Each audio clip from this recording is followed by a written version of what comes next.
नमस्कार, अपनी जोड़ी में आपका बहुत बहुत स्वागत है। मैं हूं डॉक्टर तरुणा एस गौड़। अपनी जोड़ी में हम बात करते हैं रिश्तों की, उनके उलझने की, उनके सुलझने की और लीगल एंगल की। आज बात पति पत्नी के रिश्ते की और दूसरी पत्नी की भी।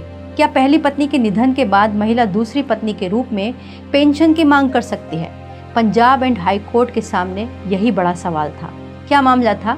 एक महिला ने खुद को दिवंगत मेजर हरि सिंह की दूसरी पत्नी बताते हुए फैमिली पेंशन की मांग की। उनका तर्क था कि पहली पत्नी की मृत्यु के बाद अब वही लीगल वाइफ है और उनको ये पेंशन मिलनी चाहिए।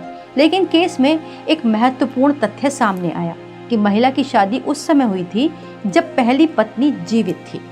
इसी से ये विवाद शुरू हुआ। दरअसल मेजर हरि सिंह सेना से रिटायर होने के बाद नेशनल कैडेट कॉर्प्स एनसीसी में फुल टाइम ऑफिसर के रूप में कार्य करने लगे। क्योंकि ये पद सिविल प्रकृति का था, इसीलिए पेंशन का मामला Central Civil Services rule CCS rules के तहत आया। जब महिला ने फैमिली पेंशन का दावा किया तो विभाग ने सर्विस रिकॉर्ड में उनका नाम वैध वैवाहिक प्रमाण के तौर पर नहीं पाया। इसी कारण उन्होंने इनकी पेंशन को खारिज कर दिया। इसके बाद मामला हाई कोर्ट पहुंचा। हाई कोर्ट में सुनवाई के दौरान जब पूरे पारिवारिक इतिहास को खंगाला गया तो सामने आया कि मेजर हरि सिंह की पहली पत्नी थी स्वर्ण कौर, दूसरी पत्नी थी मोहिंदर कौर। 1966 में उनकी शादी हुई जिससे तलाक नहीं हुआ और उनके बच्चे भी थे।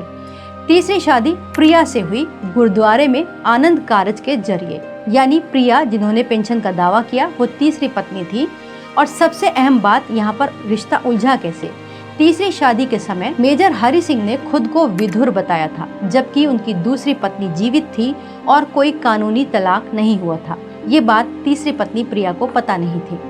इस मामले में जस्टिस संदीप मौदगिल की बेंच ने सुनवाई की और कहा कि हिंदू मैरिज एक्ट 1955 के तहत पहली पत्नी के रहते दूसरी शादी शून्य यानी कि वॉइड हो जाती है और सिर्फ पहली पत्नी की मृत्यु हो जाने से पहले से की गई अवैध शादी अपने आप में वैध नहीं बन जाती। जब प्रिया ने मेजर हरि सिंह से शादी की उस वक्त जो दूसरी पत्नी थी वो जीवित थी, लेकिन वो क्योंकि उनके जीवन से जा चुकी थी इसीलिए मेजर हरि सिंह ने अपने आप को विधुर बताया, जो कि लीगली गलत था।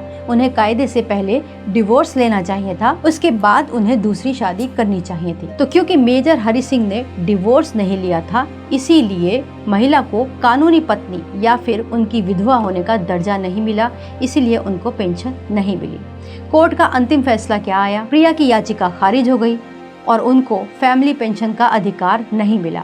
कोर्ट ने स्पष्ट किया कि सिर्फ वही पत्नी पेंशन की हकदार होगी जिसकी शादी कानूनी रूप से वैध होगी। इसके साथ एक और पॉइंट इम्पोर्टेंट है, कानूनी रूप से प्रिया की शादी वैध क्यों नहीं साबित हुई? क्योंकि मेजर हरि सिंह ने ये शादी केवल धार्मिक रीति आनंद कारज जो गुरुद्वारे में होती है उसके जरिए की थी और खुद को विधुर बताया था, जबकि इसको रजिस्टर्ड भी नहीं करवाया था और उस वक्त उनकी दूसरी पत्नी मोहिंदर कौर जीवित थी। यही सब वजह बनी कि जो उनकी तीसरी पत्नी प्रिया थी, जिसने मेजर हरि सिंह के भरोसे अपनी अच्छी खासी नौकरी भी छोड़ दी थी और टोटली मेजर हरि सिंह पर डिपेंड थी, अब उनको पेंशन नहीं मिली। अब इस बात को मेजर हरि सिंह की लापरवाही कहा जाए या फिर उनकी नादानी, लेकिन इसके लीगल कॉन्सिक्वेंस प्रिया को ही देखने पड़े, क्योंकि कानून साफ कहता है कि हिंदू मैरिज एक्ट 1955 के तहत यदि पत्नी जीवित है तो उससे तलाक नहीं लिया गया तो दूसरी शादी हमेशा अमान्य मानी जाएगी, वॉइड हो जाएगी। इसीलिए कहा जाता है कि जब भी आप कोई ऐसा डिसीजन ले तो उसके चारों ओर से परिणामों को देख लेना चाहिए, खास तौर से लीगल कॉन्सिक्वेंसेस को। अगर आप भी किसी तरीके से इसी तरीके की कानूनी सिचुएशंस को फेस कर रहे हैं, आप समझ नहीं पा रहे कि यहाँ पर लीगल प्रॉस एंड कॉन्स क्या है, तो आप हमारे हेल्पलाइन नंबर पर भी कॉल कर सकते हैं। वीडियो देखने के लिए धन्यवाद।